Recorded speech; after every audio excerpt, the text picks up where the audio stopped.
श्री पुराण पुरुषोत्तमाय नमः। श्री गणेशाय नमः। श्री शिव महापुराण रुद्र संहिता द्वितीय सतीखंड।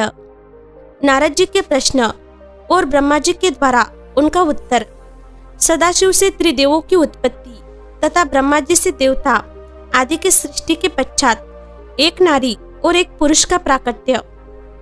नारद जी बोले, महाभाग महाप्रभु विधाता, आपके मुखारविंद से मंगलकारिणी शुभ कथा सुनते सुनते मेरा जी नहीं भर रहा है। अंतः भगवान शिव का सारा शुभ चरित्र मुझसे कहिए। संपूर्ण विश्व की सृष्टि करने वाले ब्रह्मदेव, मैं सती की कीर्ति से युक्त शिव का दिव्य चरित्र सुनना चाहता हूँ। शोभाशालिनी सती किस प्रकार दक्ष पत्नी के गर्भ से उत्पन्न हुई, महादेव जी ने विवाह का विचार कैसे किया, पूर्व काल में दक्ष के प्रति रोष होने के कारण सती ने अपने शरीर का त्याग कैसे किया, चेतनाकाश को प्राप्त होकर वे फिर हिमालय की कन्या कैसे हुई, पार्वती ने किस प्रकार उग्र तपस्या की और कैसे उनका विवाह हुआ, कामदेव का नाश करने वाले भगवान शंकर के आधे शरीर में वे किस प्रकार स्थान पा सकी। महामते, इन सब बातों को आप विस्तार पूर्वक कहिए। आपके समान दूसरा कोई संचय का निवारण करने वाला न है, न होगा। ब्रह्मा जी ने कहा, मुने, देवी सती और भगवान शिव का शुभ यश परम पावन, दिव्य तथा गोपनीय से भी अत्यंत गोपनीय है। तुम वह सब मुझसे सुनो। पूर्व काल में भगवान शिव निर्गुण, निर्विकल्प, निराकार, शक्ति रहित, चिन्मय तथा सत और असत से विलक्षण स्वरूप में प्रतिष्ठित थे। फिर वे ही प्रभु सगुण और शक्तिमान होकर विशिष्ट रूप धारण करके स्थित हुए।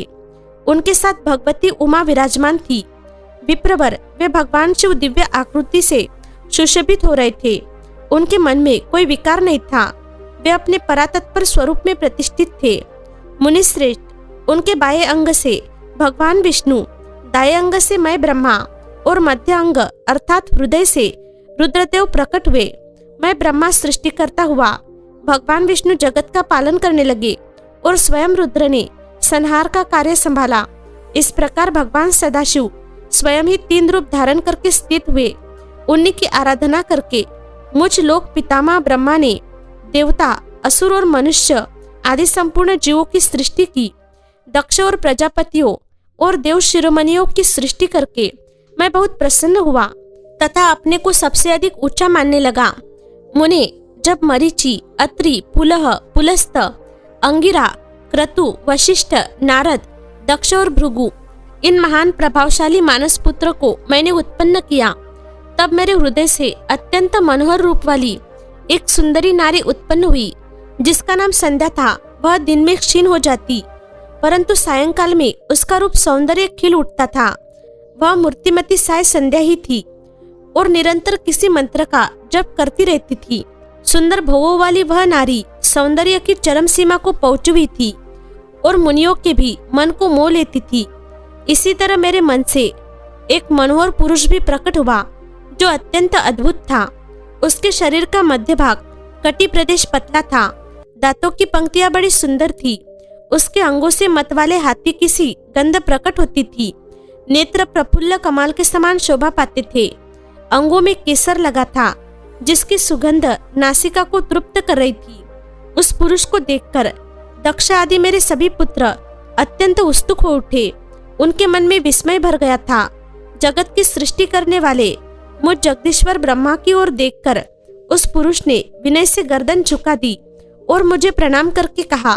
वह पुरुष बोला, ब्रह्मन, मैं कौन सा कार्य करूंगा? मेरे योग्य जो काम हो उसमें मुझे लगाइए, क्योंकि विधाता आज आप ही सबसे अधिक मानवीय और योग्य पुरुष है। यह लोक आपसे ही शोभित हो रहा है। ब्रह्मा जी ने कहा, भद्र पुरुष, तुम अपने इसी स्वरूप से तथा फूल के बने हुए 5 बाणों से स्त्रियों और पुरुषों को मोहित करते हुए सृष्टि के सनातन कार्य को चलाओ। इस चराचर त्रिभुवन में ये देवता आदि कोई भी जीव तुम्हारा तिरस्कार करने में समर्थ नहीं होंगे। तुम छिपे रूप से प्राणियों के हृदय में प्रवेश करके सदा स्वयं उनके सुख का हेतु बनकर सृष्टि का सनातन कार्य चालू रखो। समस्त प्राणियों का जो मन है वह तुम्हारे पुष्पमय बाण का सदा अनायास ही अद्भुत लक्ष्य बन जाएगा और तुम निरंतर उन्हें मदमत्त किए रहोगे। यह मैंने तुम्हारा कर्म बताया है जो सृष्टि का प्रवर्तक होगा, और तुम्हारे ठीक ठीक नाम क्या होंगे, इस बात को मेरे ये पुत्र बताएंगे। सूरश्रेष्ठ ऐसा कहकर अपने पुत्रों के मुख की ओर दृष्टिपात करके मैं क्षण भर के लिए अपने कमलमय आसन पर चुपचाप बैठ गया। कामदेव के नामों का निर्देश, उसका रति के साथ विवाह तथा कुमारी संध्या का चरित्र, वशिष्ठ मुनि का चंद्रभाग पर्वत पर उसको तपस्या की विधि बताना। ब्रह्मा जी कहते हैं, मुने, तदनंतर मेरे अभिप्राय को जानने वाले मरीचि आदि मेरे पुत्र सभी मुनियों ने उस पुरुष का उचित नाम रखा। दक्ष आदि प्रजापतियों ने उसका मुंह देखते ही परोक्ष के भी सारे वृत्तांत जानकर उसे रहने के लिए स्थान और पत्नी प्रदान की। मेरे पुत्र मरीचि आदि द्विजों ने उस पुरुष के नाम निश्चित करके उससे यह युक्ति युक्त बात कही। ऋषि बोले, तुम जन्म लेते ही हमारे मन को भी मतने लगे, इसलिए लोक में मनमत नाम से विख्यात होगे। मनोभाव तीनों लोकों में तुम इच्छानुसार रूप धारण करने वाले हो। तुम्हारे समान सुंदर दूसरा कोई नहीं है। अंतः कामरूप होने के कारण तुम काम नाम से भी विख्यात होगे। लोगों में मदमत्त बना देने के कारण तुम्हारा एक नाम मदन होगा। तुम बड़े दर्प से उत्पन्न हुए हो, इसलिए दर्पक कहलाओगे, और सदर्प होने के कारण ही जगत में कंदर्प नाम से भी तुम्हारी ख्याति होगी। समस्त देवताओं का सम्मिलित बल पराक्रम भी तुम्हारे समान नहीं होगा। अंतः सभी स्थानों पर तुम्हारा अधिकार होगा और तुम सर्वव्यापी होोगे। जो आदि प्रजापति है वही ये पुरुषों में श्रेष्ठ दक्ष तुम्हारे इच्छा के अनुरूप पत्नी स्वयं देंगे। वह तुम्हारी कामिनी, तुमसे अनुराग रखने वाली होगी। ब्रह्मा जी ने कहा, मुने, तदनंतर मैं वहां से अदृश्य हो गया। इसके बाद दक्ष मेरी बात का स्मरण करके कंदर्प से बोले, कामदेव, मेरे शरीर से उत्पन्न हुई मेरी यह कन्या सुंदर रूप और उत्तम गुणों से सुशोभित है। इसे तुम अपनी पत्नी बनाने के लिए ग्रहण करो। यह गुणों की दृष्टि से सर्वथा तुम्हारे योग्य है। महातेजस्वी मनोभाव, यह सदा तुम्हारे साथ रहने वाली और तुम्हारी रुचि के अनुसार चलने वाली होगी। धर्मता, यह सदा तुम्हारे अधीन रहेगी। ऐसा कहकर दक्ष ने अपने शरीर के पसीने से प्रकट हुई उस कन्या का नाम रति रखकर उसे अपने आगे बैठाया और कंदर्प को संकल्प पूर्वक सौंप दिया। नारद, दक्ष की वह पुत्री रति बड़ी रमणीय और मुनियों के मन को भी मोह लेने वाली थी। उसके साथ विवाह करके कामदेव को भी बड़ी प्रसन्नता हुई। अपनी रति नाम की सुंदरी स्त्री को देखकर उसके हाव भाव आदि से अनुरंजित हो कामदेव मोहित हो गया। तात उस समय बड़ा भारी उत्सव होने लगा जो सबके सुख को बढ़ाने वाला था। प्रजापति दक्ष इस बात को सोचकर बड़े प्रसन्न थे कि मेरी पुत्री इस विवाह से सुखी है। कामदेव को भी बड़ा सुख मिला, उसके सारे दुख दूर हो गए। दक्ष कन्या रति भी कामदेव को पाकर बहुत प्रसन्न हुई। जैसे संध्या काल में मनोहारिणी विद्युत माला के साथ मेघ शोभा पाता है, उसी प्रकार रति के साथ प्रिय वचन बोलने वाला कामदेव बड़ी शोभा पा रहा था। इस प्रकार रति के प्रति भारी मोह से युक्त रतिपति कामदेव ने उसे उसी तरह अपने हृदय के सिंहासन पर बिठाया जैसे योगी पुरुष योग विद्या को हृदय में धारण करता है। इसी प्रकार पूर्ण चंद्रमुखी रति भी उस श्रेष्ठ पति को पाकर उसी तरह सुशोभित हुई जैसे श्री हरि को पाकर पूर्ण चंद्रनना लक्ष्मी शोभा पाती है। सूत जी कहते हैं, ब्रह्मा जी का यह कथन सुनकर मुनिश्रेष्ठ नारद मन ही मन बड़े प्रसन्न हुए और भगवान शंकर का स्मरण करके हर्षपूर्वक बोले, महाभाग, विष्णु शिष्य महामते, विधाता, आपने चंद्रमौली शिव की यह अद्भुत लीला कही है। अब मैं यह जानना चाहता हूँ कि विवाह के पश्चात जब कामदेव प्रसन्नता पूर्वक अपने स्थान को चला गया, दक्ष भी अपने घर को पधारे तथा आप और आपके मानस पुत्र भी अपने अपने धाम को चले गए, तब पितरों को उत्पन्न करने वाली ब्रह्म कुमारी संध्या कहा गई। उसने क्या किया और किस पुरुष के साथ उसका विवाह हुआ, संध्या का यह सब चरित्र विशेष रूप से बताइए। ब्रह्मा जी ने कहा, मुने, संध्या का वह सारा शुभ चरित्र सुनो जिसे सुनकर समस्त कामिनियां सदा के लिए सती साध्वी हो सकती है। वह संध्या जो पहले मेरी मानस पुत्री थी, तपस्या करके शरीर को त्याग कर मुनिश्रेष्ठ मेधातिथि की बुद्धिमती पुत्री होकर अरुंधति के नाम से विख्यात हुई। उत्तम व्रत का पालन करके उस देवी ने ब्रह्मा, विष्णु और महेश्वर के कहने से श्रेष्ठ व्रतधारी महात्मा वशिष्ठ को अपना पति चुना वह सौम्य स्वरूप वाली देवी सबकी वंदनीय और पूजनीय श्रेष्ठ पतिव्रता के रूप में विख्यात हुई। नारद जी ने पूछा, भगवान, संध्या ने कैसे, किस लिए और कहाँ तप किया? किस प्रकार शरीर त्याग कर वह मेधातिथि की पुत्री हुई?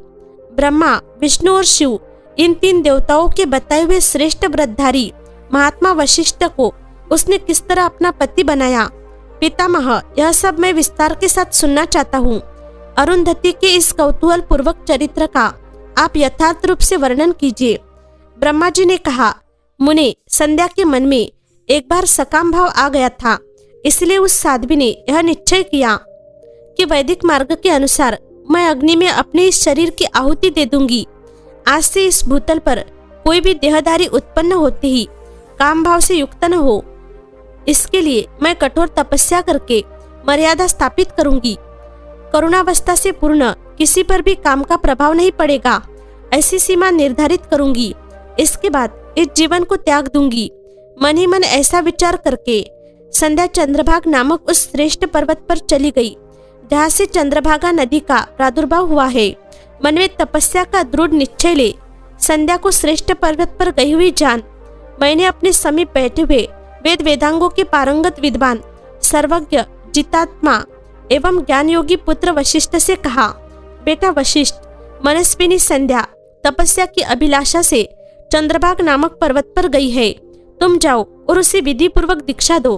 तात वह तपस्या के भाव को नहीं जानती है, इसलिए जिस तरह तुम्हारे यथोचित उपदेश से उसे अभिष्ट लक्ष्य की प्राप्ति हो सके वैसा प्रयत्न करो। नारद, मैंने दयापूर्वक जब वशिष्ठ को इस प्रकार आज्ञा दी, तब वे जो आज्ञा कहकर एक तेजस्वी ब्रह्मचारी के रूप में संध्या के पास गए। चंद्रभागा पर्वत पर एक देव सरोवर है, जो जलाशयोचित गुणों से परिपूर्ण हो मानसरोवर के समान शोभा पाता है। वशिष्ठ ने उस देव सरोवर को देखा और उसके तट पर बैठी हुई संध्या पर भी दृष्टिपात किया। कमलों से प्रकाशित होने वाला वह सरोवर तट पर बैठी हुई संध्या से उपलक्षित हो उसी तरह सुशोभित हो रहा था, जैसे प्रदोष काल में उदित हुए चंद्रमा और नक्षत्रों से युक्त आकाश शोभा पाता है। सुंदरी भाव वाली संध्या को वहां बैठी देख मुनि ने कौतूहल पूर्वक उस बृहल्लोहित नाम वाले सरोवर को अच्छी तरह देखा। उसी प्राकारभूत पर्वत के शिखर से दक्षिणा समुद्र की ओर जाती हुई चंद्रभागा नदी का भी उन्होंने दर्शन किया। जैसे गंगा हिमालय से निकलकर समुद्र की ओर जाती है, उसी प्रकार चंद्रभागा के पश्चिम शिखर का भेदन करके वह नदी समुद्र की ओर जा रही थी। उस चंद्रभागा पर्वत पर बृहल्लोहित सरोवर के किनारे बैठी हुई संध्या को देखकर वशिष्ठ जी ने आनंदपूर्वक पूछा। वशिष्ठ जी बोले, भद्रे, तुम इस निर्जन पर्वत पर किस लिए आई हो? किसकी पुत्री हो? और तुमने यहाँ क्या करने का विचार किया है? मैं यह सब सुनना चाहता हूँ। यदि छुपाने योग्य बात न हो तो बताओ। महात्मा वशिष्ठ की यह बात सुनकर संध्या ने उन महात्मा की ओर देखा। वे अपने तेजस्वी प्रज्वलित अग्नि के समान प्रकाशित हो रहे थे। उन्हें देखकर ऐसा जान पड़ता था मानो ब्रह्मचर्य देह धारण करके आ गया हो। वे मस्तक पर जटा धारण किए बड़ी शोभा पा रहे थे। संध्या ने उन तपोधन को आदरपूर्वक प्रणाम करके कहा। संध्या बोली, ब्राह्मण, मैं ब्रह्मा जी की पुत्री हूँ। मेरा नाम संध्या है और मैं तपस्या करने के लिए इस निर्जन पर्वत पर आई हूँ। यदि मुझे उपदेश देना आपको उचित जान पड़े तो आप मुझे तपस्या की विधि बताइए। मैं यही करना चाहती हूँ, दूसरी कोई भी गोपनीय बात नहीं है। मैं तपस्या के भाव को, उसके करने के नियमों को बिना जाने ही तपोवन में आ गई हूँ, इसलिए चिंता से सूखी जा रही हूँ और मेरा हृदय कांपता है।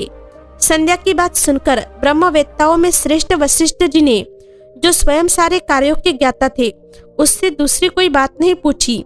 वह मन ही मन तपस्या का निश्चय कर चुकी थी और उसके लिए अत्यंत उद्यमशील थी। उस समय वशिष्ठ ने मन से भक्तवत्सल भगवान शंकर का स्मरण करके इस प्रकार कहा। वशिष्ठ जी बोले, शुभानने, जो सबसे महान और उत्कृष्ट तेज है, जो उत्तम और महान तप है तथा जो सबके परमाराध्य परमात्मा है, उन भगवान शंभु को तुम हृदय में धारण करो, जो अकेले ही धर्म, अर्थ, काम और मोक्ष के आदि कारण है। उन त्रिलोकी के आदि सृष्टा अद्वितीय पुरुषोत्तम शिव का भजन करो। आगे बताए जाने वाले मंत्र से देवेश्वर शंभु की आराधना करो, उससे तुम्हें सब कुछ मिल जाएगा। इसमें संशय नहीं है। ओम नमः शंकराय ओम इस मंत्र का निरंतर जप करते हुए मौन तपस्या आरंभ करो और जो मैं नियम बताता हूँ उन्हें सुनो। तुम्हें मौन रहकर ही स्नान करना होगा। मौनालंबन पूर्वक ही महादेव जी की पूजा करनी होगी। प्रथम 2 बार छठे संयम में तुम केवल जल का पूर्ण आहार कर सकती हो। जब तीसरी बार छठा समय आए तब केवल उपवास किया करो। इस तरह तपस्या की समाप्ति तक छठे काल में जलाहार एवं उपासक की क्रिया होती रहेगी। देवी, इस प्रकार की जाने वाली मौन तपस्या ब्रह्मचर्य का फल देने वाली तथा संपूर्ण मनोरथों को पूर्ण करने वाली होती है। यह सत्य है, सत्य है, इसमें संशय नहीं है। अपने चित्त में ऐसा शुभ उद्देश्य लेकर इच्छानुसार शंकर जी का चिंतन करो। वे प्रसन्न होने पर तुम्हें अवश्य ही अभिष्ट फल प्रदान करेंगे। इस तरह संध्या को तपस्या करने की विधि का उपदेश दे मुनिवर वशिष्ठ यथोचित रूप से उससे विदा ले वही अंतर्ध्यान हो गए। संध्या की तपस्या, उसके द्वारा भगवान शिव की स्तुति तथा उससे संतुष्ट हुए शिव का उसे अभिष्ट वर दे मेधातिथि के यज्ञ में भेजना। ब्रह्मा जी कहते हैं, मेरे पुत्रों में श्रेष्ठ महाप्राज्ञ नारद तपस्या के नियम का उपदेश दे।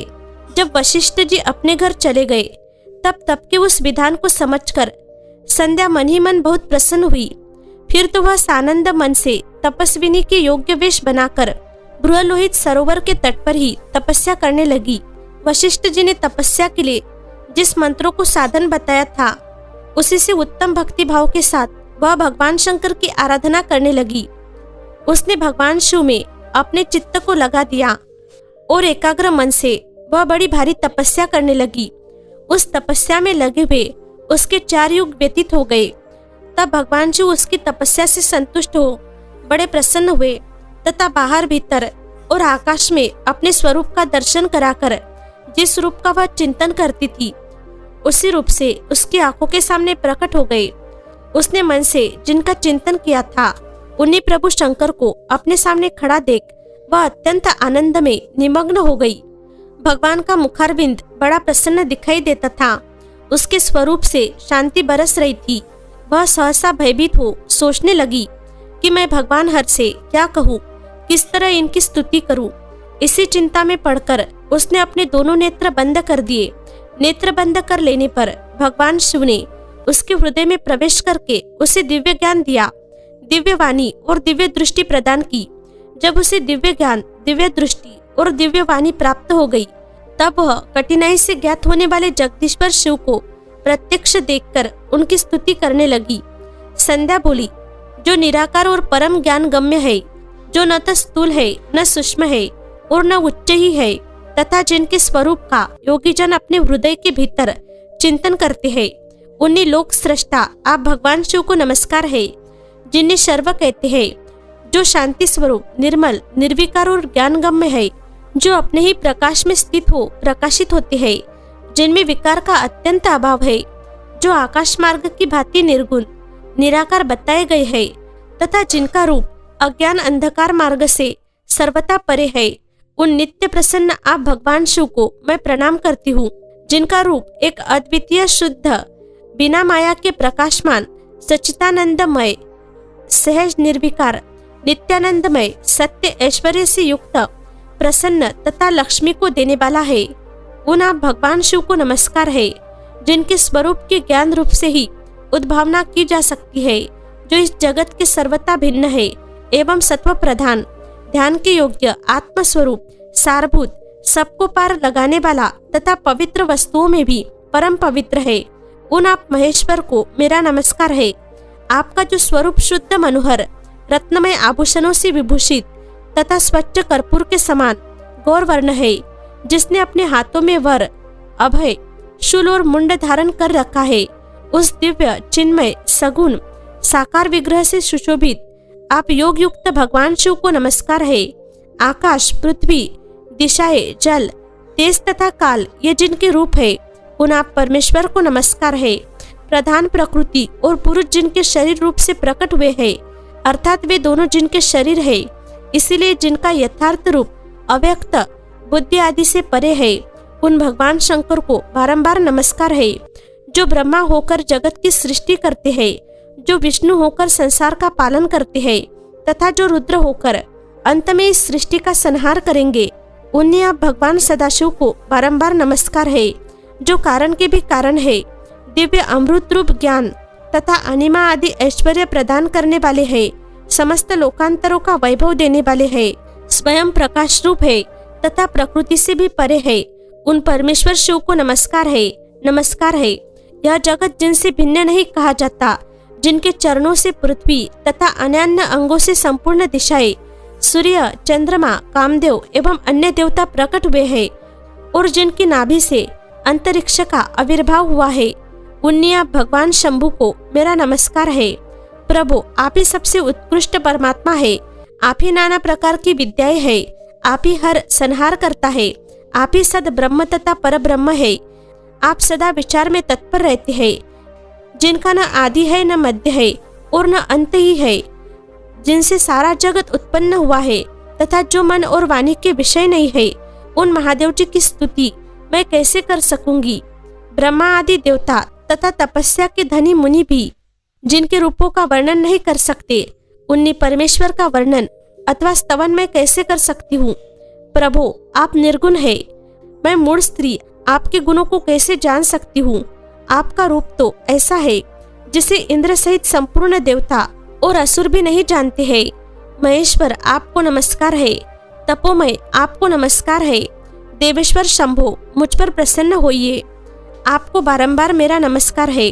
ब्रह्मा जी कहते हैं, नारद, संध्या का यह स्तुतिपूर्ण वचन सुनकर उसके द्वारा भलीभांति प्रसन्नचित हुए। भक्तवत्सल परमेश्वर शंकर बहुत प्रसन्न हुए। उसका शरीर वक्कल और मृग चर्म से ढका हुआ था, मस्तक पर पवित्र जटाजूट शोभा पा रहा था। उस समय पालके मारे हुए कमल के समान उसके कुमलाए हुए मुंह को देखकर भगवान हर दया से द्रवित हो उससे इस प्रकार बोले। महेश्वर ने कहा, भद्रे, मैं तुम्हारी इस उत्तम तपस्या से बहुत प्रसन्न हूँ। शुद्ध बुद्धि वाली देवी, तुम्हारे इस स्तवन से भी मुझे बड़ा संतोष प्राप्त हुआ है। अंततः इस समय अपनी इच्छा के अनुसार कोई वर मांगो, जिस वर से तुम्हें प्रयोजन हो तथा जो तुम्हारे मन में हो, उसे मैं यह अवश्य पूर्ण करूंगा। तुम्हारा कल्याण हो। मैं तुम्हारे व्रत नियम से बहुत प्रसन्न हूँ। प्रसन्नचित्त महेश्वर का यह वचन सुनकर अत्यंत हर्ष से भरी हुई संध्या उन्हें बारंबार प्रणाम करके बोली, महेश्वर, यदि आप मुझे प्रसन्नता पूर्वक वर देना चाहते हैं, यदि मैं वर पाने के योग्य हूँ, यदि पाप से शुद्ध हो गई हूँ, तथा देव, यदि इस समय आप मेरी तपस्या से प्रसन्न है, तो मेरा मांगा हुआ यह पहला वर सफल करे। देवेश्वर, इस आकाश में पृथ्वी आदि किसी भी स्थान में जो प्राणी है, वे सब के सब जन्म लेते ही काम भाव से युक्त न हो जाए। नाथ, मेरी सकाम दृष्टि कहीं न पड़े। मेरे जो पति हो, वे भी मेरे अत्यंत सदृढ़ हो। पति के अतिरिक्त जो भी पुरुष मुझे सकाम भाव से देखे, उसके पुरुषत्व का नाश हो जाए, वह तत्काल नपुंसक हो जाए। निष्पाप संध्या का यह वचन सुनकर प्रसन्न हुए भक्तवत्सल भगवान शंकर ने कहा, देवी संदे, सुनो। भद्रे, तुमने जो जो वर मांगा है, वह सब तुम्हारी तपस्या से संतुष्ट होकर मैंने दे दिया। प्राणियों के जीवन में मुख्यतः 4 अवस्थाएं होती है। पहली शेषवा अवस्था, दूसरी कौमारावस्था, तीसरी यौवनावस्था और चौथी वृद्धावस्था। तीसरी अवस्था प्राप्त होने पर देहधारी जीव काम भाव से युक्त होंगे। कहीं कहीं दूसरी अवस्था के अंतिम भाग में ही प्राणी सकाम हो जाएंगे। तुम्हारी तपस्या के प्रभाव से मैंने जगत में सकाम भाव के उदय की यह मर्यादा स्थापित कर दी है, जिससे देहधारी जीव जन्म लेते ही कामासक्त न हो जाए। तुम भी इस लोक में वैसे दिव्य सतीभाव को प्राप्त करो, जैसा तीनों लोकों में दूसरे किसी स्त्री के लिए संभव नहीं होगा। पनिग्रहण करने वाले पति के सिवा जो कोई भी पुरुष सकाम होकर तुम्हारी ओर देखेगा, वह तत्काल नपुंसक होकर दुर्बलता को प्राप्त हो जाएगा। तुम्हारे पति महान तपस्वी तथा दिव्य रूप से संपन्न एक महाभाग महर्षि होंगे, जो तुम्हारे साथ 7 कल्पों तक जीवित रहेंगे। तुमने मुझसे जो जो वर मांगे थे, वे सब मैंने पूर्ण कर दिए। अब मैं तुमसे दूसरी बात कहूंगा, जो पूर्व जन्म से संबंध रखती है। तुमने पहले से ही यह प्रतिज्ञा कर रखी है कि मैं अग्नि में अपने शरीर को त्याग दूंगी। उस प्रतिज्ञा को सफल करने के लिए मैं तुम्हें एक उपाय बताता हूँ, उसे निसंदेह करो। मुनिवर, मेधादी तिथि का यह यज्ञ चल रहा है जो 12 वर्षों तक चालू रहने वाला है। उसमें अग्नि पूर्णतया प्रज्वलित है। तुम बिना विलंब किए उसी अग्नि में अपने शरीर का उत्सर्ग कर दो। इसी पर्वत की उपत्यका में चंद्रभागा नदी के तट पर तापाश्रम में मुनिवर मेधादिति महायज्ञ का अनुष्ठान करते हैं। तुम स्वच्छंदता पूर्वक वहां जाओ। मुनि तुम्हें वहां देख नहीं सकेंगे। मेरी कृपा से तुम मुनि की अग्नि से प्रकट हुई पुत्री होगी। तुम्हारे मन में जिस किसी स्वामी को प्राप्त करने की इच्छा हो उसे हृदय में धारण कर उसी का चिंतन करते हुए तुम अपने शरीर को उस यज्ञ की अग्नि में होम दो। संध्या, जब तुम इस पर्वत पर 4 युगों तक के लिए कठोर तपस्या कर रही थी, उन्हीं दिनों उस चतुर्युगी का सत्ययुग बीत जाने पर त्रेता के प्रथम भाग में प्रजापति दक्ष के बहुत सी कन्याएं हुई। उन्होंने अपनी उन सुशीला कन्याओं का यथायोग्य वरों के साथ विवाह कर दिया। उनमें से 27 कन्याओं का विवाह उन्होंने चंद्रमा के साथ किया। चंद्रमा अन्य सब पत्नियों को छोड़कर केवल रोहिणी से प्रेम करने लगे। इसके कारण क्रोध से भरे हुए दक्ष ने जब चंद्रमा को शाप दे दिया तब समस्त देवता तुम्हारे पास आए, परंतु संध्या, तुम्हारा मन तो मुझ में लगा हुआ था। अंततः तुमने ब्रह्मा जी के साथ आए हुए उन देवताओं पर दृष्टिपात ही नहीं किया। तब ब्रह्मा जी ने आकाश की ओर देखकर और चंद्रमा पुनः अपने स्वरूप को प्राप्त करे यह उद्देश्य मन में रखकर उन्हें शाप से छुड़ाने के लिए एक नदी की सृष्टि की जो चंद्र या चंद्रभागा नदी के नाम से विख्यात हुई। चंद्रभागा के प्रादुर्भाव काल में ही महर्षि मेधातिथि यहाँ उपस्थित हुए थे। तपस्या के द्वारा उनकी समानता करने वाला न कोई हुआ है, न है और न होगा ही। उन महर्षि ने महान विधि विधान के साथ दीर्घ काल तक चलने वाले ज्योतिष्टोम नामक यज्ञ का आरंभ किया। उसमें अग्निदेव पूर्ण रूप से प्रज्वलित हो रहे हैं। उसी आग में तुम अपने शरीर को डाल दो और परम पवित्र हो जाओ। ऐसा करने से इस समय तुम्हारी वह प्रतिज्ञा पूर्ण हो जाएगी। इस प्रकार संध्या को उसके हित का उपदेश देकर देवेश्वर भगवान शिव वही अंतर्ध्यान हो गए। संध्या की आत्माहुति उसका अरुंधति के रूप में अवतीर्ण होकर मुनिवर वशिष्ठ के साथ विवाह करना, ब्रह्मा जी का रुद्र के विवाह के लिए प्रयत्न और चिंता तथा भगवान विष्णु का उन्हें शिवा की आराधना के लिए उपदेश देकर चिंता मुक्त करना।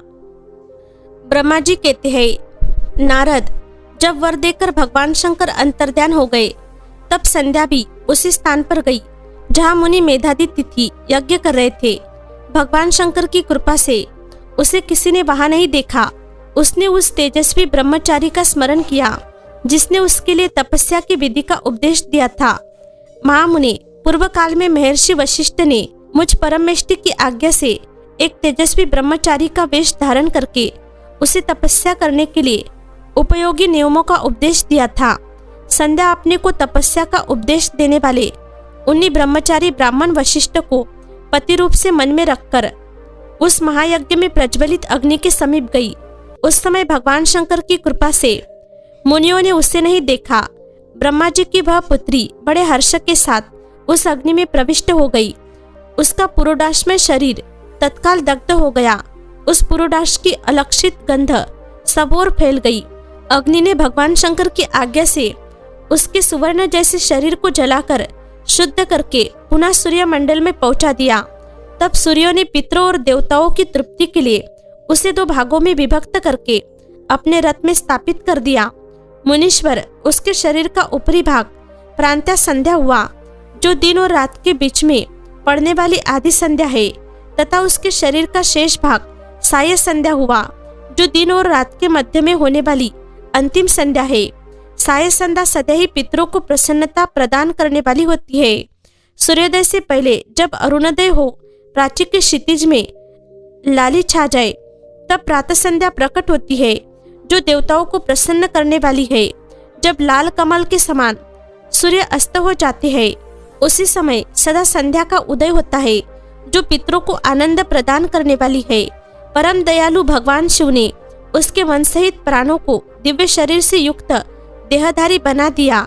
जब मुनि के यज्ञ की समाप्ति का अवसर आया तब वह अग्नि की ज्वाला में महर्षि मेधातिथि को तपाए हुए सुवर्ण किसी कांति वाली पुत्री के रूप में प्राप्त हुई। मुनि ने बड़े आमोद के साथ उस समय उस पुत्री को ग्रहण किया। मुने उन्होंने यज्ञ के लिए उसे नहलाकर अपनी गोद में बिठा लिया। शिष्यों से घिरे हुए महामुनि मेधातिथि को वह बड़ा आनंद प्राप्त हुआ। उन्होंने उसका नाम अरुंधति रखा। वह किसी भी कारण से धर्म को अवरोध नहीं करती थी। अंततः उसी गुण के कारण उसने स्वयं यह त्रिभुवन विख्यात नाम प्राप्त किया। देवर्षि यज्ञ को समाप्त करके कृतकृत्य हो वे मुनि पुत्री की प्राप्ति होने से बहुत प्रसन्न थे और अपने शिष्यों के साथ सदा आश्रम में रहकर सदा उसी का लालन पालन करते थे। देवी अरुंधति चंद्रभागा नदी के तट पर तापसारण्य के भीतर मुनिवर मेधातिथि के उस आश्रम में धीरे धीरे बड़ी होने लगी। जब वह विवाह के योग्य हो गई तब मैंने विष्णु तथा महेश्वर से मिलकर मुझ ब्रह्मा के पुत्र वशिष्ठ के साथ उसका विवाह करा दिया। ब्रह्मा विष्णु तथा महेश्वर के हाथों से निकले हुए जल से क्षिप्रा आदि 7 परम पवित्र नदियां उत्पन्न हुई। मुने मेधातिथि की पुत्री महासाध्वी अरुंधति समस्त पतिव्रताओं में श्रेष्ठ थी। वह महर्षि वशिष्ठ को पति रूप में पाकर उसके साथ बड़ी शोभा पाने लगी। उससे शक्ति आदि शुभ एवं श्रेष्ठ पुत्र उत्पन्न हुए। मुनि श्रेष्ठ वह प्रियतम पति वशिष्ठ को पाकर विशेष शोभा पाने लगी। मुनि शिरोमणि, इस प्रकार मैंने तुम्हारे समक्ष संध्या के पवित्र चरित्र का वर्णन किया है, जो समस्त कामनाओं के फलों को देने वाला परम पावन और दिव्य है। जो स्त्री या शुभ व्रत का आचरण करने वाला पुरुष इस प्रसंगों को सुनता है वह संपूर्ण कामनाओं को प्राप्त कर लेता है। इसमें अन्यथा विचार करने की आवश्यकता नहीं है। प्रजापति ब्रह्मा जी की यह बात सुनकर नारद जी का मन प्रसन्न हो गया और वे इस प्रकार बोले। नारद जी ने कहा, ब्रह्मन, आपने अरुंधति की तथा पूर्व जन्म में उसके स्वरूप भूता संध्या की बड़ी उत्तम दिव्य कथा सुनाई है, जो शिव भक्ति की वृद्धि करने वाली है। धर्मज्ञ, अब आप भगवान शिव के उस परम पवित्र चरित्र का वर्णन कीजिए, जो दूसरों के पापों का विनाश करने वाला उत्तम एवं मंगलदायक है। जब कामदेव रति से विवाह करके हर्षपूर्वक चला गया, दक्ष आदि अन्य मुनि भी जब अपने अपने स्थान को पधारे और जब संध्या तपस्या करने के लिए चली गई, उसके बाद वहाँ क्या हुआ? ब्रह्मा जी ने कहा, विप्रवर नारद, तुम धन्य हो, भगवान शिव के सेवक हो। अंतः शिव की लीला से युक्त जो उनका शुभ चरित्र है उसे भक्ति पूर्वक सुनो। तात, पूर्व काल में मैं एक बार जब मोह में पड़ गया और भगवान शंकर ने मेरा उपवास किया, तब मुझे बड़ा शोभ हुआ था। वस्तुतः शिव की माया ने मुझे मोह लिया था, इसलिए मैं भगवान शिव के प्रति ईर्ष्या करने लगा। किस प्रकार, सो बताता हूँ, सुनो। मैं उस स्थान पर गया जहाँ दक्षराज मुनि उपस्थित थे। वही रति के साथ कामदेव भी था। नारद, उस समय मैंने बड़ी प्रसन्नता के साथ दक्ष तथा दूसरे पुत्रों को संबोधित करके वार्तालाप आरंभ किया। उस वार्तालाप के समय मैं शिव की माया से पूर्णतया मोहित था। अंततः मैंने कहा, पुत्रों, तुम्हें ऐसा प्रयत्न करना चाहिए जिससे महादेव जी किसी कमनीय कांति वाली स्त्री का परिग्रहण करे। इसके बाद मैंने भगवान शिव को मोहित करने का भार रति सहित कामदेव को सौंपा। कामदेव ने मेरी आज्ञा मानकर कहा, प्रभु, सुंदरी स्त्री ही मेरा अस्त्र है। अंततः शिव जी को मोहित करने के लिए किसी नारी की सृष्टि कीजिए। यह सुनकर मैं चिंता में पड़ गया और लंबी सांस खींचने लगा। मेरे उस निश्वास से राशि राशि पुष्पों से विभूषित वसंत का प्रादुर्भाव हुआ। वसंत और मलयानिल ये दोनों मदन के सहायक हुए। इनके साथ जाकर कामदेव ने वामदेव को मोहने की बारंबार चेष्टा की, परंतु उसे सफलता न मिली। जब वह निराश होकर लौट आया तब उसकी बात सुनकर मुझे बड़ा दुख हुआ। उस समय मेरे मुख से जो निश्वास वायु चली उससे मार्गणों की उत्पत्ति हुई। उनने मदन की सहायता के लिए आदेश देकर मैंने पुनः उन सबको शिव जी के पास भेजा, परंतु महान प्रयत्न करने पर भी वे भगवान शिव को मोह में न डाल सके। काम सपरिवार लौट आया और मुझे प्रणाम करके अपने स्थान को चला गया। उसके चले जाने पर मैं मन ही मन सोचने लगा कि निर्विकार तथा मन को वश में रखने वाले योगपरायण भगवान शंकर किसी स्त्री को अपनी सहधर्मिणी बनाना कैसे स्वीकार करेंगे। यह सोचते सोचते मैंने भक्तिभाव से उन भगवान श्री हरि का स्मरण किया, जो साक्षात शिव स्वरूप तथा मेरे शरीर के जन्मदाता है। मैंने दिन वचनों से युक्त शुभ स्त्रोतों द्वारा उनकी स्तुति की। उस स्तुति को सुनकर भगवान शीघ्र ही मेरे सामने प्रकट हो गए। उनके 4 भुजाएं शोभा पाती थी। नेत्र प्रफुल्ल कमल के समान सुंदर थे। उन्होंने हाथों में शंख, चक्र, गदा और पद्म ले रखे थे। उनके श्याम शरीर पर पीताम्बर की बड़ी शोभा हो रही थी। वे भगवान श्रीहरि भक्त प्रिय है, अपने भक्त उनने बहुत प्यारे है, सबके उत्तम शरणदाता। उन श्रीहरि को उस रूप में देखकर मेरे नेत्रों से प्रेमाश्रुओं की धारा बह चली और मैं गदगद कंठ से बारंबार उनकी स्तुति करने लगा। मेरे उस स्तोत्र को सुनकर अपने भक्तों के दुख दूर करने वाले भगवान विष्णु बहुत प्रसन्न हुए और शरण में आए हुए मुझ ब्रह्मा से बोले, महाप्राज्ञ विधाता लोक सृष्टा ब्रह्मन, तुम धन्य हो। बताओ तुमने किस लिए आज मेरा स्मरण किया है और किस निमित्त से यह स्तुति की जा रही है। तुम पर कौन सा महान दुख आ पड़ा है, उसे मेरे सामने इस समय कहो, मैं वह सारा दुख मिटा दूंगा। इस विषय में कोई संदेह या अन्यथा विचार नहीं करना चाहिए। तब ब्रह्मा जी ने सारा प्रसंग सुनाकर कहा, केशव, यदि भगवान शिव किसी तरह पत्नी को ग्रहण कर ले तो मैं सुखी हो जाऊंगा, मेरे अंतकरण का सारा दुख दूर हो जाएगा। इसी के लिए मैं आपकी शरण में आया हूँ। मेरी यह बात सुनकर भगवान मधुसूदन हंस पड़े और मुझे लोक सृष्टा ब्रह्मा का हर्ष बढ़ाते हुए मुझसे शीघ्र ही यो बोले, विधाता तुम मेरा वचन सुनो, यह तुम्हारे भ्रम का निवारण करने वाला है। मेरा वचन ही वेद शास्त्र आदि का वास्तविक सिद्धांत है। शिव ही सबके कर्ता भरता, पालक और हरता, संहारक है। वे ही परातत्पर, परब्रह्म, परेश, निर्गुण, नित्य, अनिर्देश, निर्विकार, अद्वितीय, अच्युत, अनंत, सबका अंत करने वाले स्वामी और सर्वव्यापी परमात्मा एवं परमेश्वर है। सृष्टि पालन और संहार के कर्ता, तीनों गुणों के आश्रय देने वाले व्यापक ब्रह्मा, विष्णु और महेश नाम से प्रसिद्ध रजोगुण, सत्वगुण तथा तमोगुण से परे, माया से ही भेद युक्त प्रतीत होने वाले निरीह, माया रहित, माया के स्वामी या प्रेरक, चतुर, सगुण, स्वतंत्र, आत्मानंद स्वरूप, निर्विकल्प, आत्माराम, निर्द्वंद, भक्त परवश, सुंदर विग्रह से सुशोभित, योगी, नित्य योगी परायण, योग मार्गदर्शक, गर्भहारी, लोकेश्वर और सदा ही दीनवत्सल है। तुम मुन्नी की शरण में जाओ, सर्वात्मना शंभु का भजन करो, इससे संतुष्ट होकर वे तुम्हारा कल्याण करेंगे।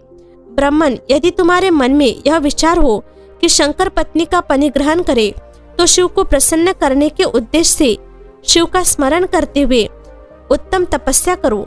अपने उस मनोरथों को हृदय में रखते हुए देवी शिवा का ध्यान करो। वे देवेश्वरी यदि प्रसन्न हो जाए तो सारा कार्य सिद्ध कर देंगी। यदि शिवा सगुण रूप से अवतार धारण करके लोक में किसी की पुत्री हो, मानव शरीर ग्रहण करे तो वे निश्चय ही महादेव जी की पत्नी हो सकती है। ब्राह्मण, तुम दक्ष को आज्ञा दो, वे भगवान शिव के लिए पत्नी का उत्पादन करने के निमित्त स्वतः भक्ति भाव से प्रयत्न पूर्वक तपस्या करे। तात, शिवा और शिव दोनों को भक्त के अधीन जानना चाहिए। वे निर्गुण परब्रह्म स्वरूप होते हुए भी स्वेच्छा से सगुण हो जाते हैं। विदे, भगवान शिव की इच्छा से प्रकट हुए। हम दोनों ने जब उनसे प्रार्थना की थी तब पूर्व काल में भगवान शंकर ने जो बात कही थी उसे याद करो। ब्राह्मण, अपनी शक्ति से सुंदर लीला विहार करने वाले निर्गुण शिव ने स्वेच्छा से सगुण होकर मुझको और तुमको प्रकट करने के पश्चात तुम्हें तो सृष्टि कार्य करने का आदेश दिया और उमा सहित उन अविनाशी सृष्टिकर्ता प्रभु ने मुझे उस सृष्टि के पालन का कार्य सौंपा। फिर नाना लीला विशारद उन दयालु स्वामी ने हंसकर आकाश की ओर देखते हुए बड़े प्रेम से कहा, विष्णु, मेरा उत्कृष्ट रूप इन विधाता के अंग से इस लोक में प्रकट होगा जिसका नाम रुद्र होगा। रुद्र का रूप ऐसा ही होगा जैसा मेरा है, वह मेरा पूर्ण रूप होगा। तुम दोनों को सदा उसकी पूजा करनी चाहिए। वह तुम दोनों के संपूर्ण मनोरथों की सिद्धि करने वाला होगा। वह जगत का प्रलय करने वाला होगा। वह समस्त गुणों का दृष्टा, निर्विशेष एवं उत्तम योग का पालक होगा। यद्यपि तीनों देवता मेरे ही रूप है, तथापि विशेषता रुद्र मेरा पूर्ण रूप होगा। पुत्रों, देवी उमा के भी 3 रूप होंगे। एक रूप का नाम लक्ष्मी होगा जो इन श्री हरि की पत्नी होंगी। दूसरा रूप ब्रह्म पत्नी सरस्वती है। तीसरा रूप सती के नाम से प्रसिद्ध होगा। सती उमा का पूर्ण रूप होंगी। वे ही भावी रुद्र की पत्नी होंगी। ऐसा कहकर भगवान महेश्वर हम पर कृपा करने के पश्चात वहां से अंतर्ध्यान हो गए और हम दोनों सुखपूर्वक अपने अपने कार्य में लग गए। ब्राह्मण, समय पाकर मैं और तुम दोनों सपत्नीक हो गए और साक्षात भगवान शंकर रुद्र नाम से अवतीर्ण हुए। वे इस समय कैलाश पर्वत पर निवास करते हैं। ब्रजेश्वर, अब शिवा भी सती नाम से अवतीर्ण होने वाली है, अंततः तुम्हें उनके उत्पादन के लिए ही यत्न करना चाहिए। ऐसा कहकर मुझ पर बड़ी भारी दया करके भगवान विष्णु अंतर्ध्यान हो गए और मुझे उनकी बातें सुनकर बड़ा आनंद प्राप्त हुआ।